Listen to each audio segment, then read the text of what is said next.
Hola, buenos días. Vamos a ver el día de hoy eh, una serie de clases que van a ser en línea y estas tienen que ver con lo que es las dos asignaturas que vamos a llevar en contabilidad. En el caso de este momento vamos a ver lo que es administración de organizaciones, que es el submódulo 2 que forma parte del módulo de administración y registro de operaciones contables.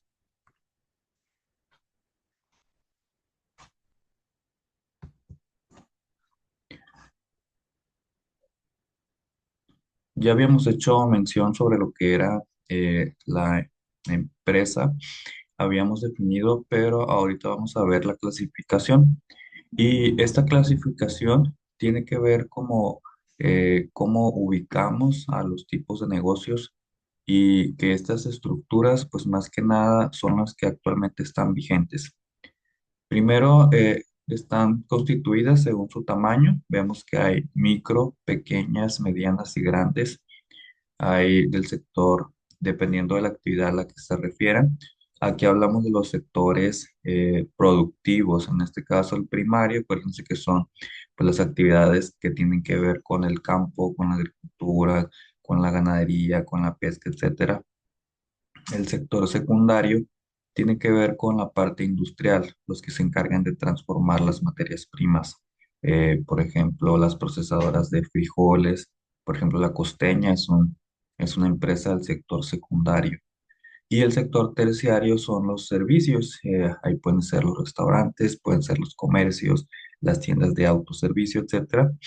Eh, También otra clasificación es según la propiedad del capital. Acuérdense que el capital es el dinero del cual las empresas reciben los recursos para poder operar. Hay empresas que son con financiamiento de la parte privada y hablamos de privada es cuando el dinero es propio, es decir, yo tengo dinero y puedo poner mi empresa. Esa sería una empresa de propiedad privada. La empresa pública es una empresa que tiene recursos del gobierno. Por ejemplo, Cobais es una empresa pública. Sus fondos no son de un particular, sus fondos son gubernamentales. Y hay empresas mixtas. Las empresas mixtas son las que tienen pues dinero de gente extranjera, pero también dinero de la parte pública. Estos organismos pues son pues organismos que tienen el financiamiento de otras personas. También según el ámbito o actuación, sabemos que hay empresas locales, hay nacionales y hay multinacionales. En el caso de las locales, pues es la que nosotros conocemos, las que vivimos, ahí que se encuentran en nuestro medio ambiente y que son de las personas emprendedoras locales de, de un territorio, de una comunidad. En la parte nacional, pues son empresas que tienen ya presencia en varias ciudades, que se encuentran en varios puntos de la República, no necesariamente de mi comunidad. Por ejemplo, el Oxxo es una empresa nacional que tiene pues puntos en diferentes partes de la República. Pemex es una empresa también nacional, etcétera. También, según su forma jurídica, aquí pues hay una constitución que tiene que ver con las sociedades mercantiles. Y estas sociedades mercantiles pues son las diferentes formas de organización que hay y que cada empresa decide qué tipo de sociedad va a elegir. Según la propiedad del capital, vemos aquí que hay diferentes tipos de empresas. Decíamos la pública, esta pertenece al Estado, es dinero del gobierno. Y si hablamos de Estado, no me refiero al Estado de Sinaloa, me refiero a México en general. Empresa privada es porque el dinero proviene de manos de un particular y empresa mixta combina dinero del Estado y también parte del capital. Ahorita con la reforma energética, por ejemplo, eh, vemos que hay diferentes nombres en las gasolineras. Aquí está el ejemplo de Chevron, por ejemplo. Ellos tienen una parte mixta porque están como una asociación con el gobierno. Igual también lo que es la energía eléctrica con CFE entró Iberdrola. Iberdrola es una empresa española que se encarga de generar electricidad. y lo hace a la par con la Comisión Federal de Electricidad, que no aparece por tal su nombre en el servicio o producto, pero sí genera la electricidad, la cual también nos provee a nosotros.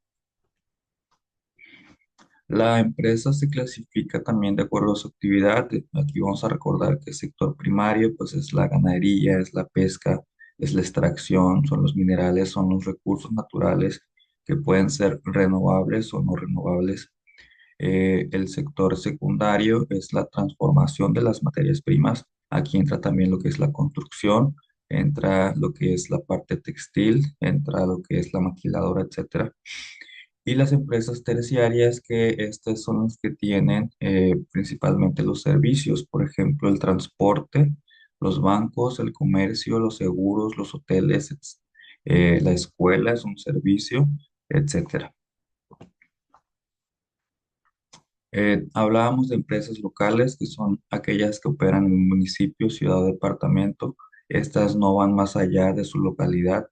Son empresas que nada más están en esa zona. Por ejemplo, la tiendita de la esquina, la tortillería de la esquina, que nada más tienen una sucursal o dos o tres, pero en un mismo municipio o en una misma ciudad, no van más allá. Las regionales, pues, son aquellas cuyo radio de operación ya se mueve a otras entidades. Hablamos de un OXXO, por ejemplo, que ellos están en varias partes. Hablamos de Ley, por ejemplo. Hablamos de Mersa, que son empresas que son regionales. Y la parte nacional, pues, se llevan a cabo en todo el territorio, eh, que no nada más están en una parte o en una región. Estos ya abarcan una extensión, pues, muy grande.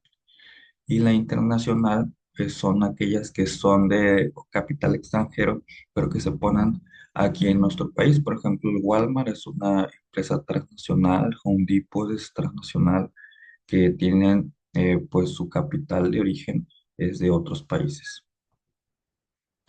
Y según su forma jurídica, aquí hablábamos de personalidades. En nuestro país hay dos tipos de personas jurídicas.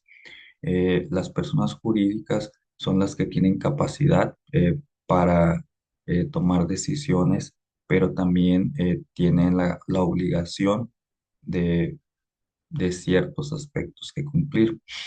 Por ejemplo, el empresario individual, aquí hablamos de un emprendedor, que esta persona sola pues tiene obligaciones, en este caso pues es el pago de impuestos. Y las sociedades mercantiles es la unión de dos o más personas para poder formar una sociedad. Y hay diferentes tipos de sociedades, unas que son personalistas, unas que son capitalistas y unas que son de interés social. En la parte de la sociedad colectiva, pues ahí funcionan como cooperativas. En el caso de la parte eh, colectiva, pues hablamos de varias personas, pero de estas personas la intención es generar ingreso, porque hay otra sociedad que se parece, que se llama sociedad cooperativa. Pero la diferencia es que en la sociedad colectiva va a haber muchas personas que están trabajando, pero no necesariamente tienen que trabajar todas. Yo puedo formar parte de una sociedad colectiva, entregar el dinero a esa colectividad y a lo mejor únicamente pido mis utilidades. En cambio, en una sociedad cooperativa, ahí todos trabajan igual. Si yo formo parte de la cooperativa, yo tengo que tener una función, tengo que tener un puesto y todos reciben el mismo pago. En la parte capitalista está la sociedad limitada. Aquí te dan una acción y te limitan lo que es tu utilidad en función de lo que tú estás ingresando. Hay otra que es sociedad anónima. Ahí pues los socios pertenecen a un anonimato en donde no se dan a conocer los nombres de estas personas a la sociedad. Y cuando hablamos de sociedad hablamos del público en general. Y la comandita por acciones, en esta pues va a haber diferentes valores para esas acciones. Las acciones pues es el número que quiera asignar la empresa para dividir el porcentaje al final de querer repartir sus ganancias. Esto sería todo en cuanto a lo que es la parte jurídica y la parte de cómo se clasifican los negocios. Es como para entender un poquito más y ya con ejemplos de poder identificar para qué es bueno saberlo. De hecho, todas las empresas tienen que estar según su tamaño. Mi empresa es micro, pero es del sector secundario, pero es privada, pero es local y es una sociedad cooperativa, por ejemplo. Entonces, vemos que de toda esta clasificación, tengo que elegir cada una de esas opciones para poder, valga la redundancia, clasificar una unidad de negocio. Por ejemplo, si yo digo, vamos a clasificar a Cobaes, digo que según su tamaño, pues puede ser una empresa grande porque tiene ya varios trabajadores. Pertenece al sector terciario. El origen del capital, pues ahí sería público. Según el aspecto de actuación, pues aquí sería local, regional, porque nada más somos del estado de Sinaloa. Y de la forma jurídica hay una composición. Ellos creo que están por una sociedad que es de interés social. Entonces, ahí es donde entraríamos nosotros. Espero que haya quedado un poquito más claro lo que es esta parte y que podamos entender un poco más la clasificación de las empresas. Eso sería todo de mi parte.